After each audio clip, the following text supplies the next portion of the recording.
معلوم ایسا نہیں ہو سکتا کہ یقین کا کوئی اثر ہی نہ ہو. جب شبہ اثر ڈال دیتا ہے تو یقین بھی اثر ڈالتا ہے. اسی لیے دوستو یہ دل عجیب دل ہے, اسی پر سب کی نظر. سب کس کی نظر؟ میں تو سمجھتا ہوں سب سے پہلے اسلام ہی نے اس پر نظر ڈالی. ساری دنیا کو سنوارنے والے, ساری دنیا پر اپنی کامیابی کا پرچم لہرانے کا خواب دیکھنے والے, دل کو سنوارنے کا کوئی نسخہ ان کے پاس نہیں. مگر اسلام نے کیا کہا کہ دیکھو دنیا کو سنوارنے والوں, اگر تم یہ چاہتے ہو کہ ساری دنیا سنور جائے تو فضاؤں میں تیرنے سے دنیا نہیں سنور سکتی, دریا کا کلیجہ چیرنے سے دنیا نہیں سنور سکتی, چاند پر دستک دینے سے دنیا نہیں سنور سکتی, مریخ پر کمندے ڈالنے سے دنیا نہیں سنور سکتی, سورج کی شعاؤں کی تشکیل سے دنیا نہیں سنور سکتی. اگر تمہیں سنوارنا ہے تو ایک چھوٹے سے دل کو سنوار لو. جب یہ سنور جاتا ہے تو سارا جسم سنور جاتا ہے, اور جب یہ فاسد ہو جاتا ہے تو سارا وجود فاسد ہو جاتا ہے.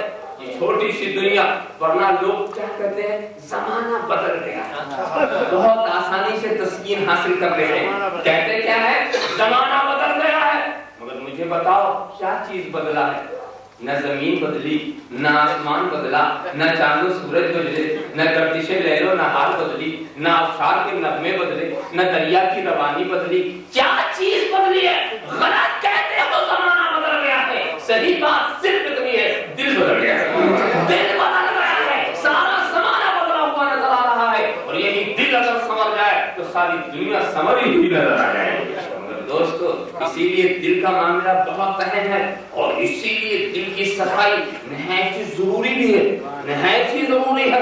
مگر دوستو آج ہم دیکھتے ہیں دنیا والے جسم کی صفائی کے لیے نہ جانے کیسے کیسے صابن بنا کے رکھ چھوڑا ہے. کپڑوں کو صاف کرنا ہے, اچھے سے اچھے پاؤڈر تیار ہیں. جناب والا مکان صاف کرنا ہے, اس کے لیے بھی پاؤڈر ہے. اگر تمہیں برتن صاف کرنا ہے اس کے لیے پاؤڈر ہے. صاف ساری دنیا جسم صاف کرنا چاہتی ہے, مکان صاف کرنا چاہتی ہے, کپڑے صاف کرنا چاہتی ہے. ہم نے پوچھا کہ اے دنیا والوں, کبھی تمہارے دل میں ایسا بھی خیال آیا کہ کوئی ایسا پاؤڈر بنا دیا جائے جس سے دل صاف ہو جائے, دل صاف ہو جائے؟ دنیا والوں نے اپنی عاجزی کا اعتراف کیا, کہا دیکھو کپڑے کی گندگی ہمیں معلوم ہوتی ہے تو صفائی کا طریقہ بھی ہم معلوم کر لیتے ہیں. جسم کیسے گندا ہوتا پہلے ہم نے معلوم کر لیا, پھر اس کی صفائی کا بھی طریقہ معلوم کر لیا.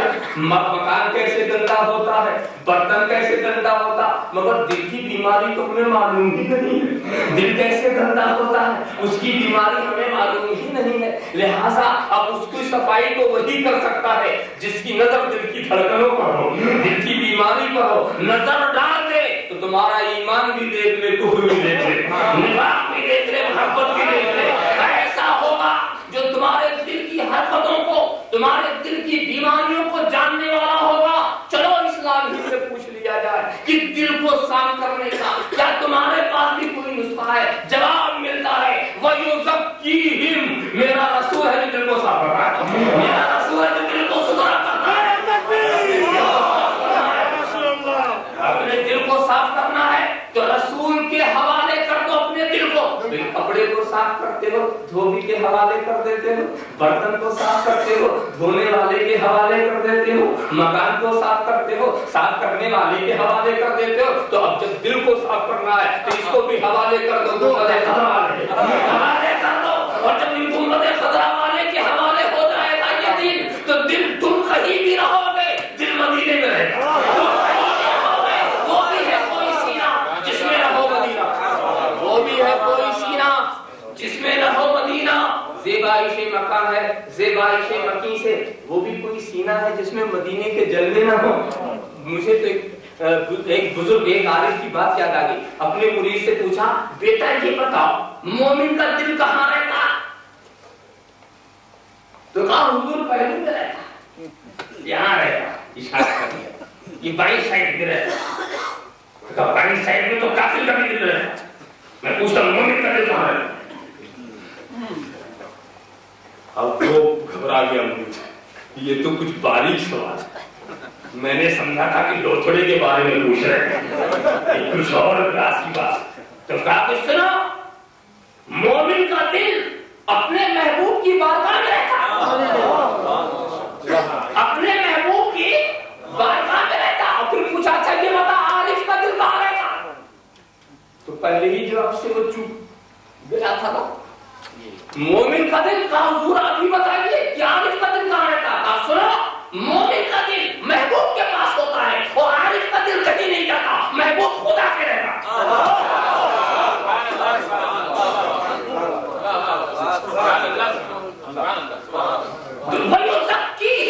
یہ میرا رسول ہے کہ تم کو صاف کرتا ہے۔ ایک بات بتاؤ دوستو، یہ کپڑے ہی کے صاف کرنے کے لیے کپڑا کیسے صاف کرتے ہو؟ پانی سے، صابن سے کرتے ہو؟ پانی رکھو، صابن ڈالو، کپڑا ڈالو، صاف ہو جائے گا۔ معلوم ہے کہ صرف پانی اور صابن ہی کی ضرورت نہیں ہے، ایک ملنے والے ہاتھ کی بھی ضرورت ہے، نچوڑنے والے دست کی بھی ضرورت ہے، پچھاڑنے والے کی بھی ضرورت ہے، پٹکنے والے کی بھی ضرورت ہے۔ تو ایک دل کے صاف کرنے والوں، قرآن کا پانی، سنت کا صابن تو ضروری ہے، مگر محمد عربی کا دست رحمت بھی ضروری ہے۔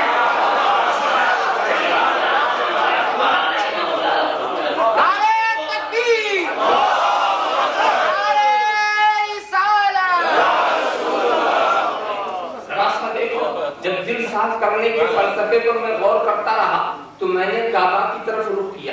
اے کعبہ، تجھے بھی تو گندا کیا گیا تھا، تجھے بھی تو گندا کیا گیا تھا۔ تو اس نے کہا ہاں مجھے بھی گندا کیا گیا تھا، مگر میں فوراً کعبے میں آواز دی، ذرا سمجھ کس نے گندا کیا، کس نے صاف کیا؟ کس نے گندا کیا، کس نے صاف کیا؟ تو جو مجھے صاف کرنے والا ہے وہی تجھے بھی صاف کرنے والا ہے۔ جس نے مجھے مصفا کیا، جس نے مصفا۔ اور واقعی دوستو یہاں سے ایک سبق مل گیا، لوگ سوچتے کیا ہیں، سوچتے کیا ہے؟ رب تبارک و تعالیٰ کی شان بے نیازی کیا ہے؟ دوستوں کو بھی حکومت دیتا، دشمنوں کو بھی دیتا۔ اور میں تو یہ دیکھتا ہوں کہ دشمنوں کو زیادہ چھوٹ دیتا، دوستوں کو تو امتحان بھی ڈال دیتا۔ ذرا سا دیکھو، فرعون کو بادشاہت دے، حضرت کلیم کو چٹائی دے، ذرا سا غور کرو، نمرود کو تاجدار بنا دے اور حضرت ابراہیم کو آتش کلا کے حوالے کر دے۔ ذرا سا تم دیکھو، معلوم ہوا کہ وہ عجیب شان بے نیازی رکھتا ہے، جس کو چاہے دے دے۔ تو یہ دولت کی وجہ سے کوئی یہ نہ سمجھے کہ ہم دولت والے ہیں تو حق پر ہیں، ہم کثرت والے ہیں تو حق پر ہیں، ہم تخت و تاج والے ہیں۔ حقانیت کا معیار دولت نہیں ہے، ریاست نہیں ہے، حکومت نہیں ہے۔ اگر دولت کے رہنے سے کوئی حق پر ہوتا تو سب سے بڑے قطب کا نام قارون ہوتا، اور سب سے بڑے غوث کا نام فرعون ہوتا، اور سب سے بڑے غوث کا نام نمرود ہوتا۔ معلوم ہے کہ دولت و شوکت سے کوئی ایمان والا ہی نہیں ہوتا، غوث قطب کیا ہوگا؟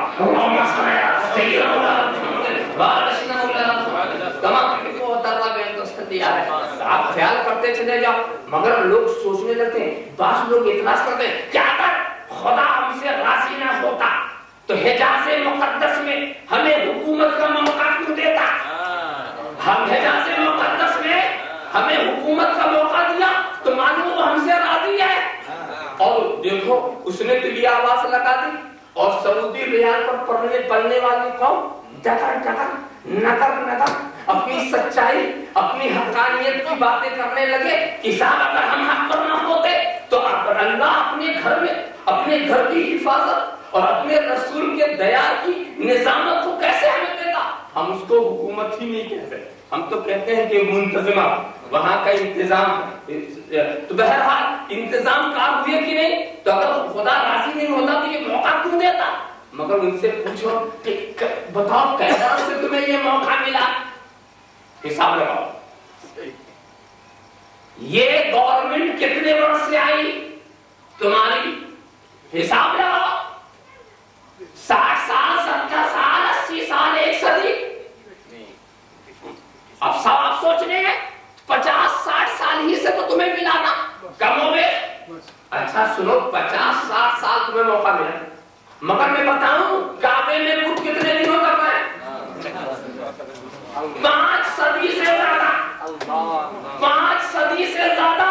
تو کیا لاتو حبل کو یہ کہنے کا موقع دو گے کہ خدا اگر ہم سے راضی نہیں تھا تو گھر میں جگہ دو دیا؟ خدا ہم سے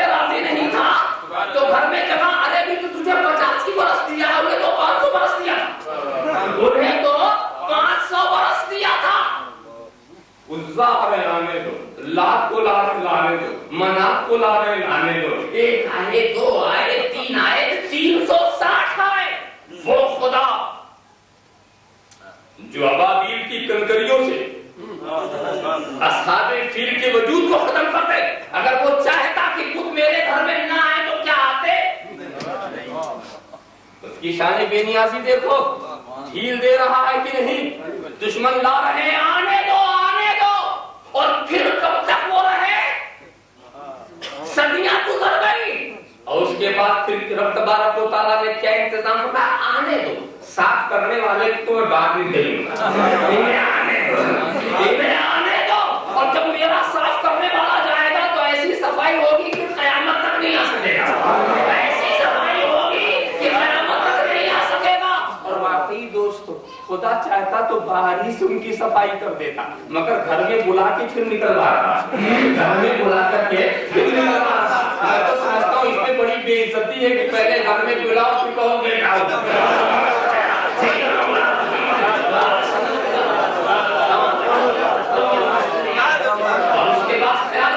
اسی لیے ان بتوں کے انجام سے انہیں بھی ڈرنا چاہیے. ان بتوں کا جو انجام یہ دیکھ چکے ہیں انہیں ڈرنا چاہیے کہ کہیں کوئی آنا جائے نکالنے والا، کہیں کوئی آنا جائے نکالنے والا. بڑی ذلت ہوگی، بڑی تسلیل ہوگی. مگر کس نے نکالا؟ خدا نے کہا کہ دیکھو کون لایا تھا میرے گھر میں بتوں کو؟ کہا جو خدا کا دشمن تھا، باغی تھے، نافرمان تھے. اچھا نکال کون رہا ہے؟ جو خدا کا محبوب ہے، جو خدا کا محبوب ہے. تو کہا اب تم اگر اپنے دل کو صاف کرنا چاہو تو کعبے کے صاف کرنے والے کو یاد رکھنا.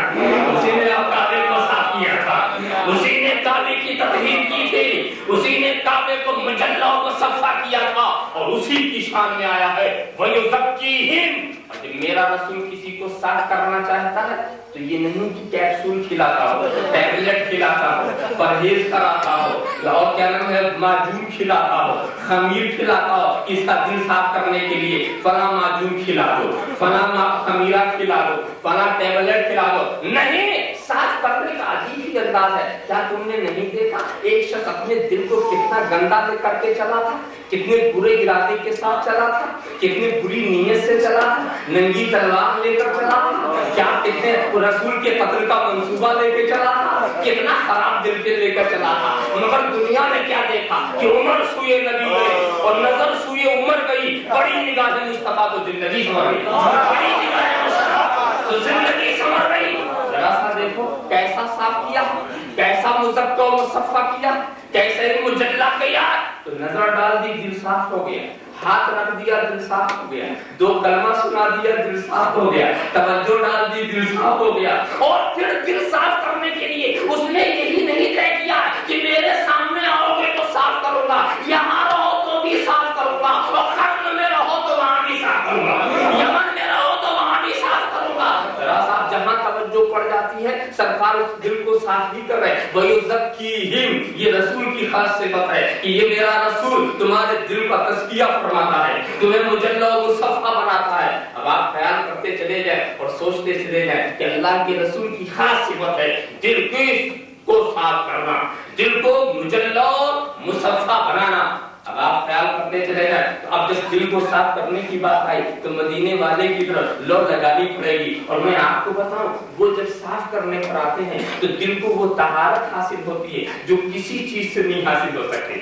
دوستو دل کو کتنا بھی عمل کرو، کیسی بھی ریاضتیں کرو، میں ایک بات پوچھنا چاہتا ہوں. ایک انسان کو فرض کرو یہ انسان جس نے 70 سال تک کفر کیا ہے، شرک کیا ہے اور بارگاہ مصطفیٰ میں پہنچ گیا ہے، چہرہ نبوت کو اس نے دیکھا، دیکھ کر وہ کہتا ہے اشہد ان لا الہ الا اللہ وحدہ لا شریک لہ واشہد ان محمدا عبدہ ورسولہ. کلمہ پڑھ کر وہ مشرف و اسلام ہو گیا، مگر تھوڑی ہی دیر کے بعد اس کا وصال ہو جاتا ہے. ذرا سا دیکھو یہ 70 سال تک اس نے کفر کیا تھا، یہ بھی کافر تھا، اس کا باپ بھی کافر، اس کا دادا بھی کافر، اس کا پردادا بھی کافر، اس کا لقڑدادا بھی کافر، اس کا جقردادا بھی کافر. کتنے کچھ دوسرے کفر چلا آ رہا تھا، مگر جناب والا